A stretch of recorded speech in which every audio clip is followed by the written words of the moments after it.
Welcome back, family. I know you see what's going on with the local media. What's good, family? It's your boy DJ BlessOne, the best one. And today we got to talk about Cleveland Browns owner Jimmy Haslam because he reportedly is upset that fans aren't 100% locked in on this team right now. And let's be real, a big part of that is because of Shedeur Sanders. He isn't playing. Now, local journalists are even out here claiming that ticket sales are down, that seats are looking empty right now. I don't know if that's 100% true because I'm going to be fair to you guys. The Cleveland Browns, that is, loyal and local supporters have been supporting. And I'm going to get back to talking about the Cleveland Browns supporters.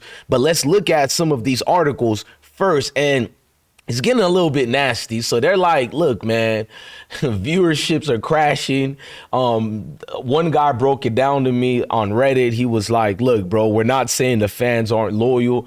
The ticket sales are high, but during the coverage, if you look at the ratings, it's been going up and down, meaning that people were turning off their television. Even though it was a close game, 16-15 or whatever, people were not tuned in for one reason. And I told you guys that was going to happen. Now, I don't know if some of these things are just slander on the Browns, but one thing for sure, we do know people's attention spans weren't there. Now, I watched the total amounts of game. I tried to watch it with you guys, and YouTube removed the video. Shout out to YouTube for not striking me. I'm always going to take a gamble for you guys. So before I break this story either more, I need my damn theme song because it's about to be a wild one with receipts. I've been broke so many times, I don't know what to believe. Mama say it's my fault, I wear my heart on my sleeve. Niggas bless up on my...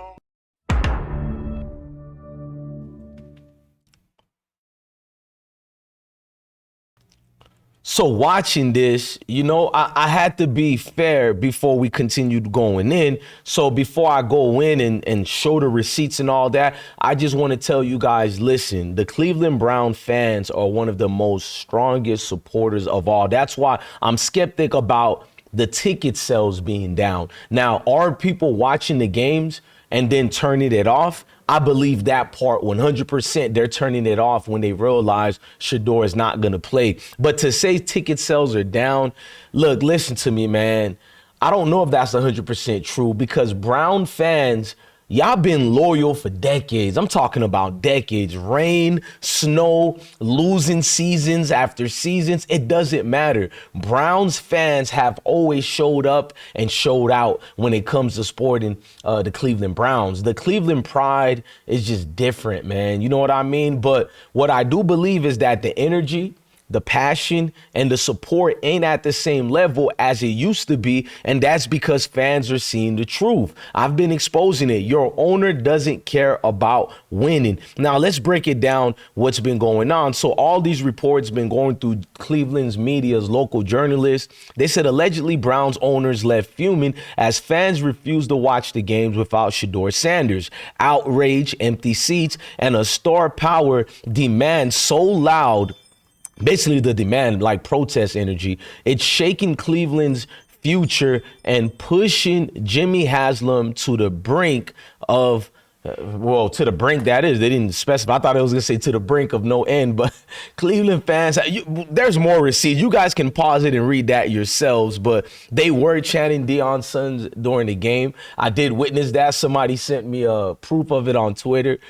People were shouting, Shedeur needs to get in the game, and you can't stop this energy, man. So right now, we know they need Shedeur Sanders. This isn't even something you see as a joke. You know what I mean? So let's go further deeper. The truth is, guys like me, DJ BlessOne, that is, we're exposing what the front office, the owners, and the coaches have been on. They ain't trying to win football games. They're trying to win politics. If you don't believe me, they're trying to win politics only. Look at when I exposed Jimmy Haslam for the rhetoric he's been spewing since he took ownership since 2012. I don't believe anything this organization will ever say to me. I didn't even start my commentary yet. I will keep showing you proof after proof. Who is this failed organization? The excuse can't even be made anymore. And if you walk out of here and only remember one thing, remember the Haslam family is 100% committed to making the Cleveland Browns a winner again. We're going to do it in the right way, and we're going to build it in the right way. And we've got the core foundation. There were some good young players we need to add to it. Our fans deserve better.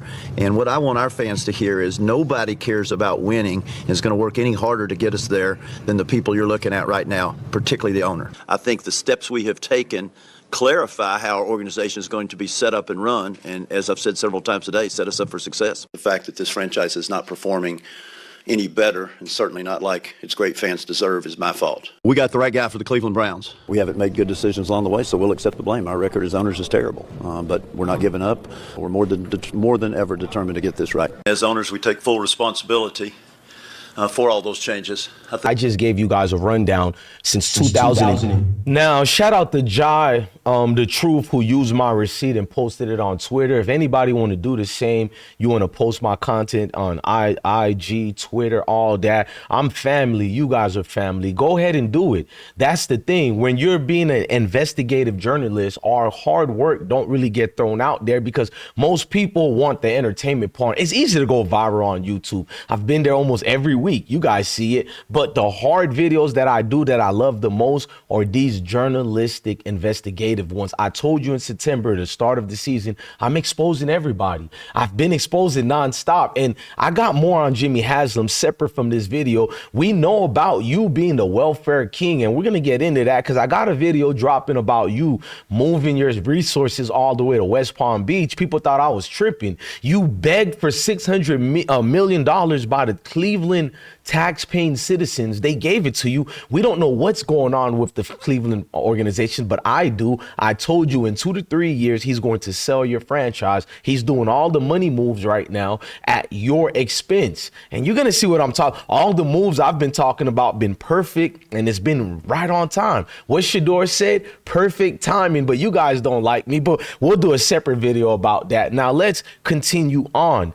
This guy, Jimmy Haslam, passed up on drafting Travis Hunter for who? Well, I think that's really more of an Andrew question, okay? But I think, what was that pick, 146? We thought he was good value at 146. At the end of the day, that's Andrew Berry's call. Andrew made the call to pick Shedeur. And I know everybody has a vision of Shedeur, but he's come in the building and worked hard, kept his head down, and done what he's supposed to do. I don't want to listen to this dude anymore, but you see what I'm talking about. He passed up on Travis Hunter and Shedeur, but specifically Travis Hunter. Okay, you're not drafting Shedeur. Cool. You're going to get him at the 5th round or whatever. Why wouldn't you get Travis Hunter right then and there? I think we see the young man, Travis Hunter, is by all means electrifying, but you didn't make a move on him?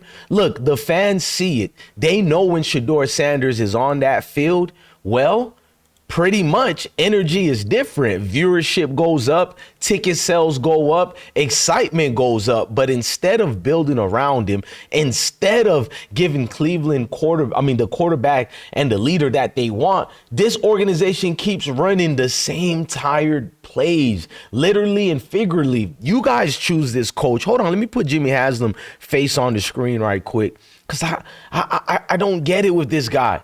Why did you guys fall in love with this situation? I mean, it doesn't benefit your team in any way, shapes, and forms. So we'll leave Jimmy up right now since we're talking about him. But let's break it down, man. So yeah, Jimmy might be upset that fan support isn't the same, but that's on him. That's on the front office you chose. That's on Kevin Stinkfonsky, aka Stefanski, and all the nonsense that's been basically happening for years. We can talk about decades upon decades, but we're just going to stick to your administration. Your ownership time has been the worst throughout all Browns organization. Let's just be honest. The Haslams are welfare queen and king. Now let's talk about the reality of Jimmy and Dee Haslam. But this is the part that blows my mind. They just bought a house in West Palm Beach, Florida, right? Right after being $600 million that is granted by Cleveland's taxpayers. Let that sink in, ladies and gentlemen. Cleveland's hardworking citizens put their money into the Browns through taxes. We can't negate that part. I know you guys want to bypass it and say, bro, you're hating. I'm looking out for the people of Cleveland. I kept my promise. I'm not a politician. I may look like one. That's just intelligence, but I'm not a politician. I'm going to expose them all. I said your district attorneys as well, but I'm going like all the leaders that I've respected in this world of investigative journalism. I respect them. We don't have that anymore. So I'm making investigative journalism great again. So let me cook right quick. Cleveland's hardworking citizens put their money into the Browns through taxes, through loyalty, through buying tickets, and the Haslams take that money and go live it up in Florida. That ain't dedication to the city. That ain't dedication to the fans. That's what I been calling you guys. That's the real welfare kings and queens that social society doesn't call out. They'll look at you and me, and hell, Shedeur's been rich all his life. They'll still call him the welfare king because they live on stereotypes, but they get mad when I call it out because the truth is they've been cashing checks off loyal Clevelanders, that is, supporters for the last few decades, while giving back losing seasons after losing seasons, bad play calling after bad play calling, and wasted talent after wasted talent. Ladies and gentlemen, you may not like me, but my facts are facts. The Haslams don't want to admit it, but their moves tell the story. It tells the complete biography. Do you guys hear me? It's politics over football when it comes to the Cleveland Browns. Not the supporters, but the actual ownership, front office, and coaches. It's image over results. They'll protect Kevin Stefanski. They'll keep rolling with washed up quarterbacks. No offense to Joe Flacco, but wash up is wash up. No matter what type of dress you put on a pig with lipsticks, it's still a pig with lipstick. It's still Joe Flacco. You get what you get with it. I mean, I don't get this, man. But when it comes to actually building a contender and putting Shedeur Sanders in position to win, right, crickets, nothing but crickets, and a few haters and knee grumps and stepping fetchings sprinkled all around the corners. Chris Carter, you hear me? Bomani Jones, do you hear me? Right, that part. This is why the energy in Cleveland is low right now. Fans aren't dumb. They see the game being played right in front of them, and it's played off the field. It has nothing to do with football. The schematics, the X's and O's, no, nothing to do with football. So Jimmy Haslam could be mad all he wants about the lack of energy, but the truth is, Cleveland fans are still here. They've always been here. The problem ain't the fans. The problems is the ownership, the politics. The fact that Shedeur Sanders is being wasted instead of celebrated tells you everything. Well, it at least minimum tells the folks of Cleveland, who are the real blue collars of America, it lets them know we're just coal miners and steel mills and construction tools being used and taken advantage of. That's what it says to them. Cleveland deserves better than this. Shedeur deserves better. And until the Haslams start putting football first, it's always going to feel like the Browns are playing against two opponents every week. As I said on the last video, who are their opponents? The other team and their own front office. You can't make it up, man. Ladies and gentlemen, DJ BlessOne signing out. Smash that like button. Drop your thoughts in the comments and subscribe for more real talk. Heart been broke so many times.